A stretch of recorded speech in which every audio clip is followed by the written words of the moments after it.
안녕하세요. 데이업에서 여행 산업을 담당하고 있는 담당 멘토 김기동입니다. 자, 오늘은 인수회사에 따라서 시너지를 기대해 볼 수 있는 하나토에 대해 살펴보도록 할 텐데요. 구체적으로 어떤 인수회사가 있을 수 있을지, 그리고 저희가 앞으로 기대해 볼 수 있는 추가 상승 모멘텀이 어떤 부분들이 있는지를 제가 영상 속에서 자세하게 풀어보도록 할 테니까요. 딱 5분만 집중한다고 생각하시고 지켜봐 주시면 정말 감사하겠습니다. 이번 시간에 일단 가장 큰 기대가 있다고 할 수 있겠죠. 바로 야놀자인데요. 야놀자가 하나투어의 인순에 뛰어들 수 있을지 이러한 내용들 저와 함께 알아보도록 하고요. 그 이후에 이제 여행 지출 같은 경우에는 여행 지출 전망이 있습니다. 따로 CSI라고 있는데 이 여행 지출 전망 자체가 좀 긍정적이기 때문에 여기에 대한 내용도 함께 살펴보도록 하겠습니다. 그리고 마지막으로 하나투어의 차트를 간단하게 본다고 하시면 이 어제 이렇게 매각을 하면서 체류주 지분 매각에 대한 내용들이 나오면서 추가 급락을 했지만 강하게 지지를 해주는 라인을 지지를 해주고 다시 소폭 반등을 하고 있는 모습을 보여주고 있습니다. 그래서 여기에 대해서 저희가 어떠한 대응 전략을 짜는 게 좋을지까지 제가 이번 시간에 이러한 순서대로 중요한 내용들을 하나하나 풀어가 보도록 할 테니까요. 영상 시청 전에 구독과 좋아요 한 번씩만 눌러주시기를 간곡하게 부탁드리도록 하겠습니다. 현재 시장에서는 야놀자가 하나투어의 인수에 뛰어들 수 있을지, 뛰어들지 이런 부분들에 대해서 많이 기대를 하고 있는 것 같은데 여기에 대한 내용들 지금부터 제가 설명해 드리도록 하겠습니다. 이게 좀 가장 유력한 인수 후보죠. 인수 후보로 야놀자를 저희가 좀 생각을 해볼 수 있겠습니다. 왜냐면 실제로 지난 2021년에 야놀자가 하나투어의 패키지 상품 관련 MOU, 이 업무 협약을 맺은 이후에 하나투어에 대한 인수설이 좀 불거진 바도 있기 때문이고요. 당시에 야놀차 같은 경우에는 하나투어가 아닌 인터파크를 인수를 했지만 야놀자가 패키지 사업 경쟁력 강화를 위해서 하나투어를 인수할 가능성도 배제를 할 수는 없다라고 설명을 드릴 수 있겠습니다. 특히 한때 10조 원에 달했던 가치가 절반으로 줄어든 만큼 M&A를 통해서 이런 확장에 나설 것이라는 전망도 좀 보이고 있는데요. 하지만 여기에 대해서 좀 리스크적인 측면도 있습니다. 바로 이제 모두 투어이기 때문인데요. 왜냐하면 최근에 야놀자가 모두 투어의 지분의 4.5%를 인수한 것으로 알려지면서 하나투어 인수보다 이렇게 모두 투어의 인수로 좀 선회를 한 것으로 보이기 때문입니다. 특히 지난 11일에 야놀자가 패키지 여행 상품 활성화를 위해서 인터파크 트리플과 모두 투어에 업무 협약을 체결을 했고요. 야놀자는 해외 여행 수요에 좀 대응을 하고 모두 투어와 신규 상품을 개발한다고 밝혔습니다. 그렇기 때문에 야놀자가 하나투어를 인수할 수 있을지, 인수에 뛰어들지 이러한 내용들은 좀 신중하게 접근을 하시는 게 좋을 것 같고요. 여기에 대한 새로운 내용이 나온다고 하거나 이런 세부적인 내용들이 나온다고 한다면 제가 또 누구보다 빠르게 여러분들에게 자세하게 설명해 드리도록 할 테니까요. 영상 시청해 주시면서 구독과 좋아요 한 번씩만 눌러주시기를 부탁드리도록 하겠습니다. 또한 이제 야놀자뿐만 아니죠. 좀 업체가 좀 많다고 할 수 있겠는데 바로 호텔스닷컴이라던가 아니 부킹닷컴, 트립닷컴 등 글로벌 OTA가 인수에 뛰어들 가능성도 저희가 좀 기대를 해볼 수 있겠습니다. 왜냐면 OTA가 하나투어를 만약에 인수를 하면서 패키지 시장까지 장악을 하게 된다고 한다면요. 기존의 여행 업체들의 매출은 물론 영향력까지 훨씬 더 증가를 하면서 시너지 효과를 굉장히 크게 낼 것이기 때문입니다. 또한 추가적으로 설명을 드리고 싶은 게 OTA 같은 경우에는요. 항공권 그리고 숙박이나 티켓 분야에서 좀 강점을 많이 가지고 있기 때문에 OTA가 이렇게 하나투어 같은 전통적 패키지 여행시장 강자인 하나투어를 인수를 하게 된다면 여행시장을 좀 독과점할 가능성은 높다라고 볼 수 있겠습니다. 하지만 문제가 되는 부분은 바로 가격인데요. 왜냐면 하나투어의 주가가 좀 큰 폭으로 올랐기 때문에 가격적인 측면에서는 조금 부담이 된다라고 볼 수 있기 때문입니다. 이 가격 같은 경우는 제가 저번 영상에도 설명을 드렸지만 이번 시간에 좀 간단하게 설명을 드리면 이 지분 27.78%를 이렇게 매각을 할 계획이고요. 가치 같은 경우에는 통상 경영권 프리미엄 40%를 감안하게 된다고 한다면 매각가가 약 3천억 원에서 이 4천억 원 수준이기 때문에 여기에 대한 인수 가격 자체는 높다. 그렇기 때문에 여기에 대해서 이 OTA들이 인수를 할 수 있을지 이 여부들을 좀 지켜보시는 게 중요할 것 같습니다.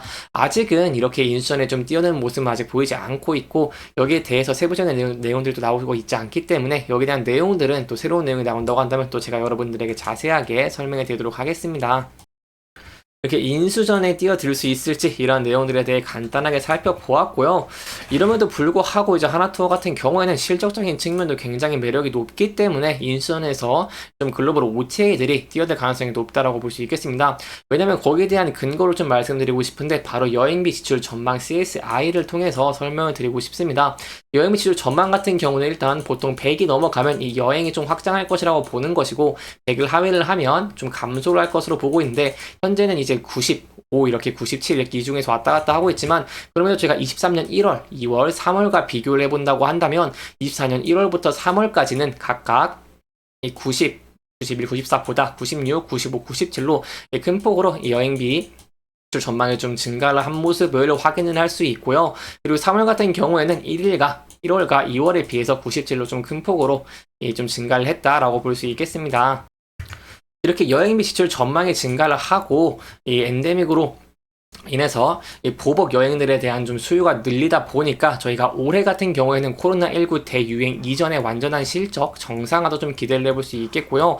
또한 근거리 패키지 여행 상품 판매가 계속해서 늘고 있기 때문에 연간 패키지 송출객 수 같은 경우에도 계속해서 큰 폭으로 증가를 하는 것을 기대를 해볼 수 있겠습니다.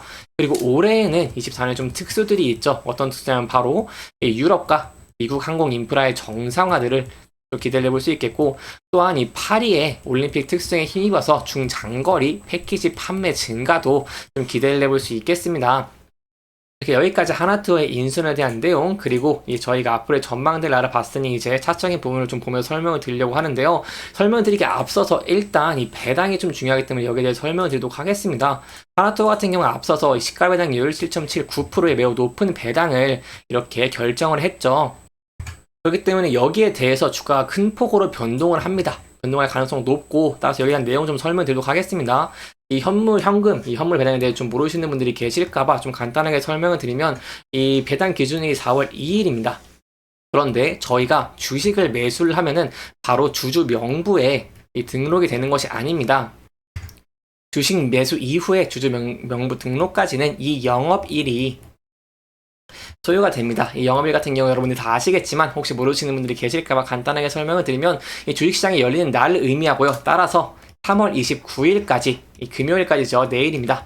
금요일까지는 이 주식을 매수를 하고 보유를 해야지 배당을 받을 수 있다라고 설명을 드릴 수 있겠습니다. 하지만 이렇게 3월 29일까지 매수를 해야 배당을 받을 수 있기 때문에 4월 1일부터는 배당을 받을 수 있는 권리가 없어집니다.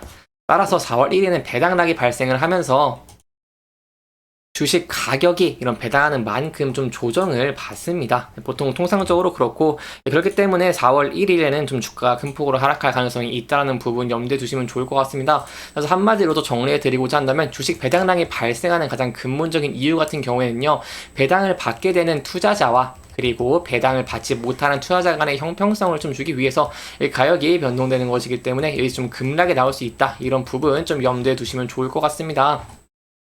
따라서 이제 이 부분에서 좀 4월 1일에는 좀 신중하게 접근하시는 게 좋을 것 같고 저희가 여기서 좀 중요하게 봐야 되는 부분은 일단 만약에 이 62,000원대를 좀 이탈하는 모습을 보여주게 된다고 한다면 저희가 전에 앞서서 저항을 말았던 구간대인 55,000원대 지지를 받을 수 있을지 이 여부를 함께 지켜보시는 게 중요할 것 같고요. 하지만 그럼에도 제가 앞서 말씀드린 것처럼 여행 지출 전망 같은 경우는 좋고 올해는 특수도 있기 때문에 여행 앱의 호조와 더불어서 주가가 다시 상승을 하는 모습을 보여주게 된다고 한다면 저희가 전 고점 부분이 이 68,900원대까지도 상승할 가능성이 있다는 부분 염두에 두시면 좋을 것 같습니다.